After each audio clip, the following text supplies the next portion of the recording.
thought it was a fun experiment and, something to talk about that I don't know of anybody else who went 3 years with not training this one limb just to experiment and see the difference.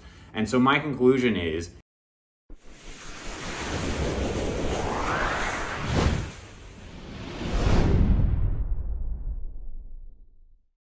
what's up, guys? So today I'm going to give an update on my unilateral calf experiment. So if you followed along the podcast for a while, you know that I have only been training my right calf for the last 3 years now. I made a video about a year ago mentioning what happened after 2 years, and the conclusion of that video was that there was no difference. And that has spawned a few unilateral experiments, both by myself and with Brian Borstein.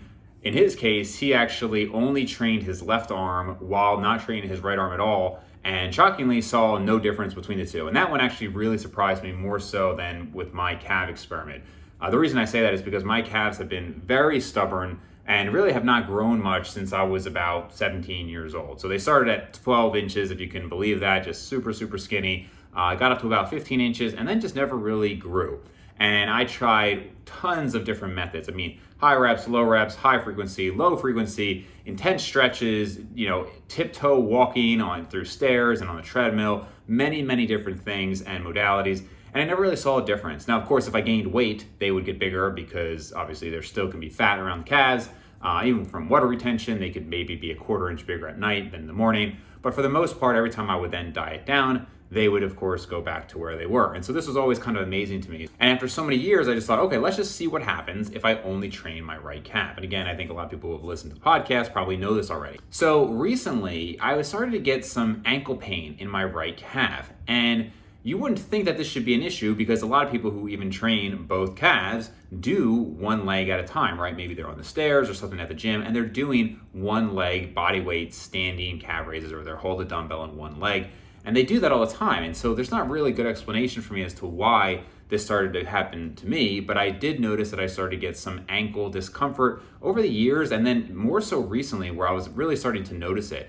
And so I backed off a little bit and I decided, okay, let me just measure, and maybe there's a stabilization issue. I'm not really sure. I know I do very extreme range of motion when I do calves. I go all the way to my tiptoes.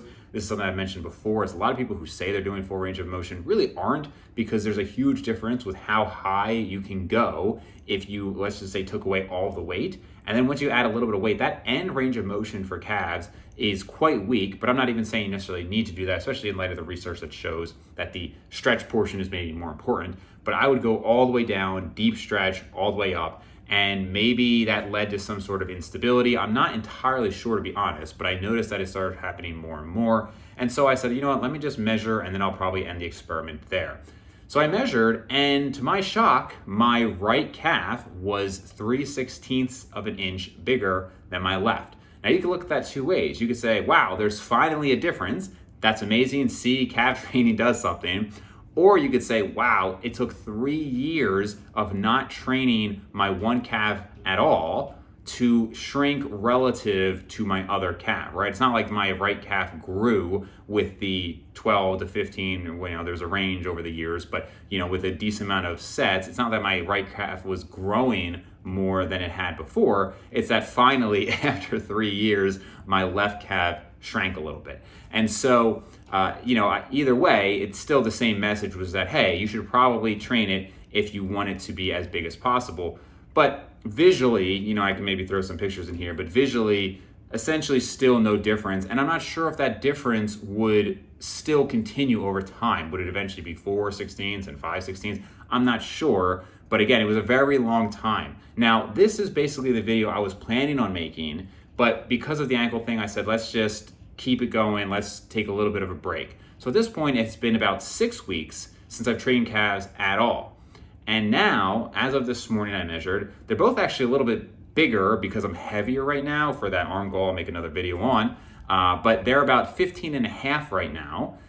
But they're both 15.5 right now, meaning that the difference is completely gone.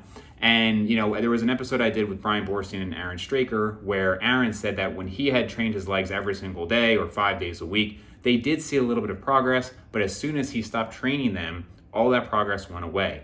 Well, we know that muscle mass does not really go away that quickly. You can pretty much get away with a couple of weeks of no training before you lose any. And even after that, it's a pretty slow process, especially like in my case where I was in a surplus of calories. There's really not going to be huge amounts of muscle loss in just a month or so. And so to me, that tells me that, with me doing some of these intense stretches and, relatively good frequency and volume, 2-3 days a week, 12, 15 sets per week, it is possible that, and I will say that I did wait a week before when there was a 3/16 inch difference. I did wait a week to potentially get rid of some of that inflammation and whatnot, but it might have just taken longer because if there was truly a 3/16 of an inch difference of muscle mass, I just find it hard to believe that that would just vanish after, just over a month or so of not training. Maybe it would, but either way, it unfortunately kind of goes back to the whole idea that, was much really happening? Was there much of a difference? Now, I would still say, if you have any muscle group, forearms, calves, whatever it is that you want to be as big as possible, I would still train it. And for me, I still plan to go back to normal bilateral calf training once my ankle kind of finishes healing up. It's a little bit better, still not totally better, a little bit surprising to me. But at this point, I am just going to go back to normal calf training.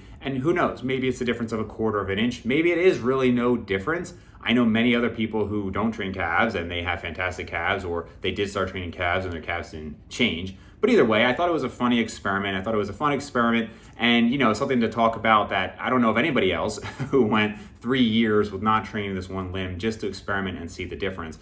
And so my conclusion is it might make a very, very small difference. Visually, it made no difference at all.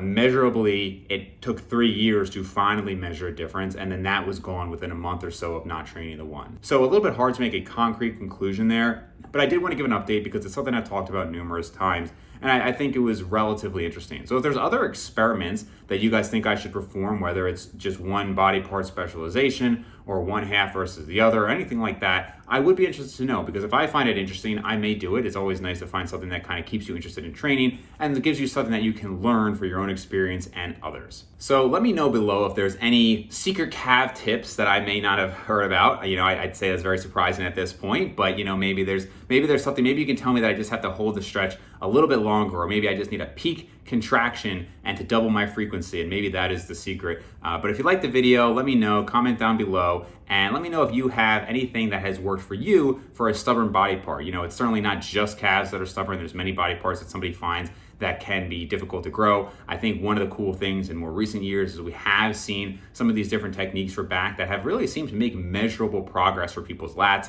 I've seen this with Abel Chapai, I've seen this with Alberto Nunez, I've seen this with a few people. John Meadows talked about how his lats were very difficult to grow until he started incorporating a few different things. So if you have any particular tips, I think that might be interesting for the community to know and to share. So comment down below, like the video if you like the video, and I'll see you guys next time.